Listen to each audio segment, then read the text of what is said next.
Welcome back. Today we're going to talk about a method of solving systems of equations that's called elimination. So it's another algebraic method of solving systems of equations. Now before we start to go into it, I want to talk to you about the principle behind the elimination method. So if I have two equations, x is equal to 8 and y is equal to 9, then another thing that I know is that I can actually add those equations together. So I can say that x plus y is equal to 8 plus 9, or I know that x plus y equals 17. So this is the principle behind it, where given two equations, I can actually add these two together to get a third equation, which is just the left-hand sides here are equal to, the sum of the left-hand sides are equal to the sum of the right-hand sides. Okay, so this is the principle that we're going to be using all the time, because we're going to have two equations and we're going to add them together. All right, so these are just simple equations that I wanted to show you before we got into the more complicated situation.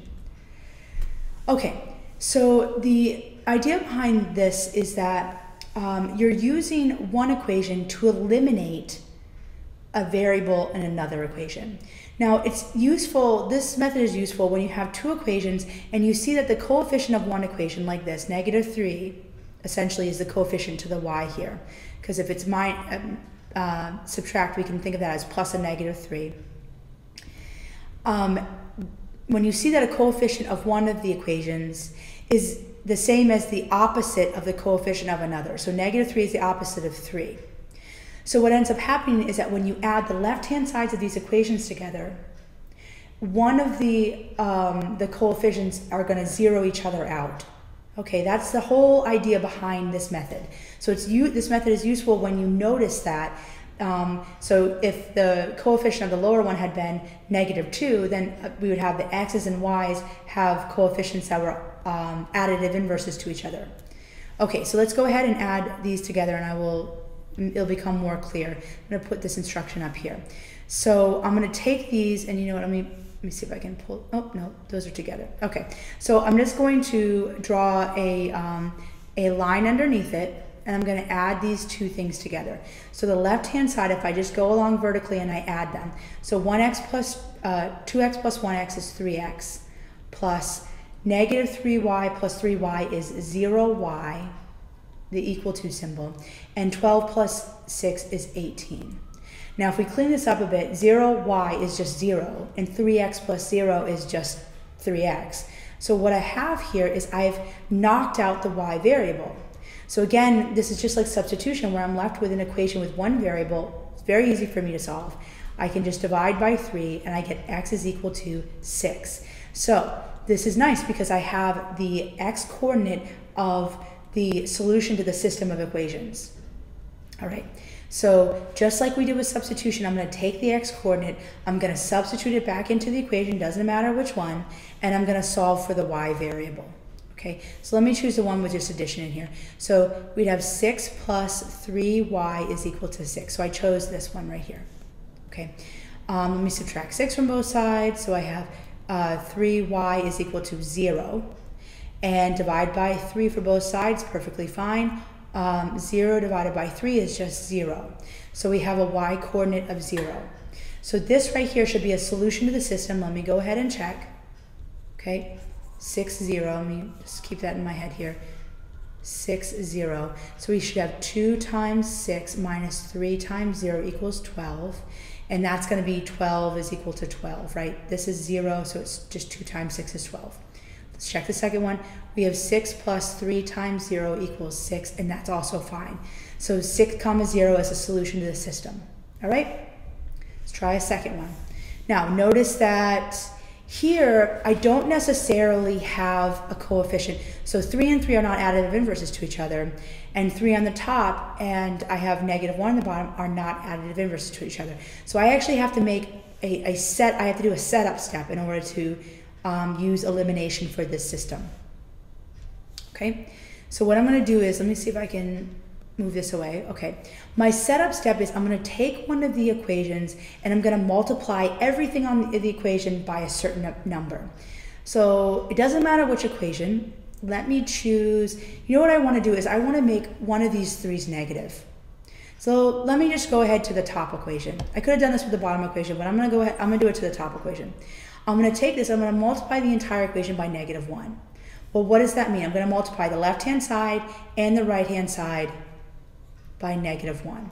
So negative 1 times 3x plus negative 1 times 3y, I'm going to get negative 3x plus negative 3y is equal to negative 6. So notice everything's just the opposite of the original one. And then I'm going to take the bottom one, I'm going to rewrite it. I'm going to write it the way that it was before. Okay, so it's okay for me I have an equivalent equation. This equation right here is equivalent to this one because everything was just multiplied by negative 1. Both sides were multiplied by negative 1. But now it's easier for me to use a system of elimination because I have equations that have additive inverses as their coefficients. So let me go ahead and bring this down, bring all these down over here, bring these instructions up a little bit. Let me draw a line underneath it and go ahead and add them together. Okay, so here I have, I'm going to take these and I'm going to add them all together. So this plus this is 0x plus negative 3y plus negative 1y is negative 4y, and that's equal to negative 12 plus negative 6 is negative 6 plus negative 6 is negative 12. So I have negative 4y is equal to negative 12, divide by negative 4. I have y is equal to 3. So here I don't have my x coordinate, but I have my y coordinate. It's 3. Okay. Now again, I'm going to substitute this back in. Let me look at the original equations again. Let's choose this. Let's choose the bottom one. So we have 3x minus 3 is equal to negative 6. I'm going to add 3 to both sides to solve for x. So I have 3x is equal to, whoops, I should be added 3, negative 3, and divide by 3 to get x is equal to, oh, I keep wanting to put that negative. X is equal to, let's just make sure here. Been making a lot of mistakes lately. Okay, this is positive 3, so this is negative 1. So negative 1, 3 is the answer here. Let's just check it. 3 times negative 1 plus 3 times 3 is equal to 6. That's negative 3 plus 9 is equal to 6. That's true. Okay, and 3 times negative 1 minus 3 should be negative 6. And that's negative 3 minus 3 is equal to negative 6, so that's also true. So negative 1 comma 3 is the answer here. So this is how you use elimination. You try to get the, if they aren't already this way, you try to get the coefficients so that they're additive inverses to each other. Notice another move I could have made is I could have multiplied this whole thing by positive 3, and that would get me 3 as a coefficient to my y. So I'd have 9x minus 3y is equal to negative 18, and then I could have added them together. That would have knocked out my y. That's another move I could have made. I just chose to use the first equation. So there's lots of things you can do here. But the whole idea of elimination is that you are using addition to eliminate one of the variables, so then you can solve for that variable and then use substitution to solve for the other variable. And that is the end of the lesson for today.